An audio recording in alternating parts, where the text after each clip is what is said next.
നമസ്കാരം.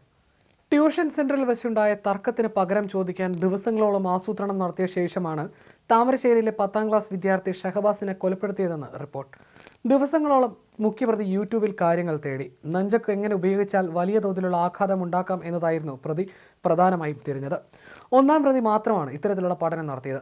കരാട്ടെ പഠിക്കുന്ന പ്രതിയുടെ സഹോദരന്റെ നെഞ്ചക്കാണ് ഷഹബാസിനെ കൊലപ്പെടുത്താനായി ഉപയോഗിച്ചതെന്നും കണ്ടെത്തിയിട്ടുണ്ട്. അതേസമയം ഷഹബാസിന്റെ കൊലപാതകവുമായി ബന്ധപ്പെട്ട് മെറ്റ കമ്പനിയിൽ നിന്നും വിവരങ്ങൾ ശേഖരിക്കാനാണ് അന്വേഷണ സംഘത്തിന്റെ നീക്കം. സംഘർഷം ആസൂത്രണം ചെയ്ത ഇൻസ്റ്റഗ്രാം ഗ്രൂപ്പിനെക്കുറിച്ചുള്ള വിവരങ്ങളടക്കം ശേഖരിക്കും. താമരശ്ശേരിയിലെ ഷഹബാസിന്റെ വീട്ടിലെത്തിയ അന്വേഷണ സംഘം മൊബൈൽ ഫോണുകൾ ഉൾപ്പെടെ പരിശോധിച്ചിരുന്നു. 63 പേർ അംഗങ്ങളായുള്ള വാട്സാപ്പ് ഗ്രൂപ്പിലൂടെ പലതരത്തിലുള്ള ചർച്ചകളും ആസൂത്രണങ്ങളും നടന്നിട്ടുണ്ട്. ആയുധങ്ങളുടെ ചിത്രങ്ങളും പ്രവർത്തനവും അടക്കം ഗ്രൂപ്പിലൂടെ കൈമാറ്റപ്പെട്ടു.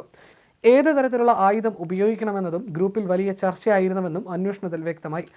അതേസമയം ഈ ഗ്രൂപ്പിലുള്ള 63 പേരെയും പ്രതികളാക്കാൻ സാധിക്കില്ലെങ്കിലും 10ലേറെ പേരെ ഇനിയും അറസ്റ്റ് ചെയ്ത് ജുവനൈൽ ഹോമിലേക്ക് മാറ്റുമെന്നാണ് റിപ്പോർട്ടുകൾ. താമരശ്ശേരിയിൽ 10ാം ക്ലാസ് വിദ്യാർത്ഥി ഷഹബാസിനെ ആക്രമിക്കാനുള്ള നെഞ്ചക്കിന്റെ ഉപയോഗം പ്രതികൾ പഠിച്ചത് യൂട്യൂബിൽ നിന്നെന്ന് പോലീസ് സ്ഥിരീകരിച്ചു കഴിഞ്ഞു. ഷഹബാസ് കൊലപാതകത്തിൽ മെറ്റയോട് വിവരങ്ങൾ തേടിയെങ്കിലും ലഭിക്കാൻ ഇനിയും 2 ദിവസമെങ്കിലും കഴിയണം. സംഘർഷം ആസൂത്രണം ചെയ്ത ഇൻസ്റ്റഗ്രാം ഗ്രൂപ്പുകളെക്കുറിച്ച് അറിയാനാണ് പോലീസ് മെറ്റയോട് വിവരങ്ങൾ ആരാഞ്ഞത്. ഓഡിയോ, ചിത്ര സന്ദേശങ്ങളുടെ ഉറവിടവും അക്കൗണ്ടുകൾ വ്യാജമാണോ എന്നും അറിയിക്കണമെന്ന് ആവശ്യപ്പെട്ട് പോലീസ് മെയിൽ അയച്ചു. ട്യൂഷൻ സെന്ററിൽ വെച്ചുണ്ടായ തർക്കത്തിന് പകരം ചോദിക്കാനായുള്ള ആസൂത്രണം 10ാം ക്ലാസ് വിദ്യാർത്ഥികൾ നടത്തിയത് സമൂഹമാധ്യമ ഗ്രൂപ്പുകൾ വഴിയാണെന്ന കാര്യം നേരത്തെ പുറത്തു വന്നിരുന്നു.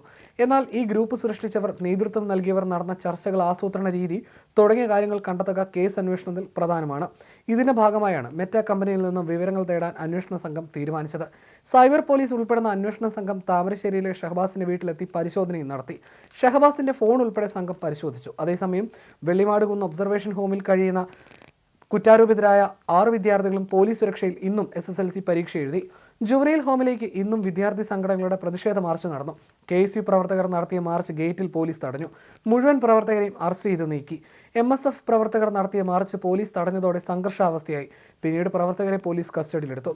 കേസ് അന്വേഷണത്തിൽ വിട്ടുവീഴ്ച പാടില്ലെന്ന് ഷഹബാസിന്റെ വീട് സന്ദർശിച്ച പാണക്കാട് സാദിഖലി തങ്ങളും PK കുഞ്ഞാലിക്കുട്ടിയും ആവശ്യപ്പെട്ടു.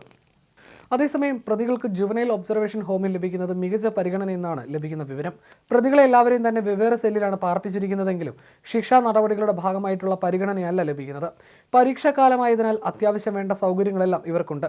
സെല്ലിൽ ഒറ്റയ്ക്കായതിനാൽ തൽക്കാലം മറ്റെല്ലാം മറന്ന് പഠിക്കാനും ശ്രമിക്കുന്നു. ഭക്ഷണ കാര്യത്തിലും കുറവൊന്നുമില്ല. എത്തിയ ആദ്യ ദിവസം തന്നെ ഉച്ചഭക്ഷണമായി നൽകിയത് ബിരിയാണിയാണ്. പിറ്റേ ദിവസം പായസം ഉൾപ്പെടെയുള്ള സദ്യ.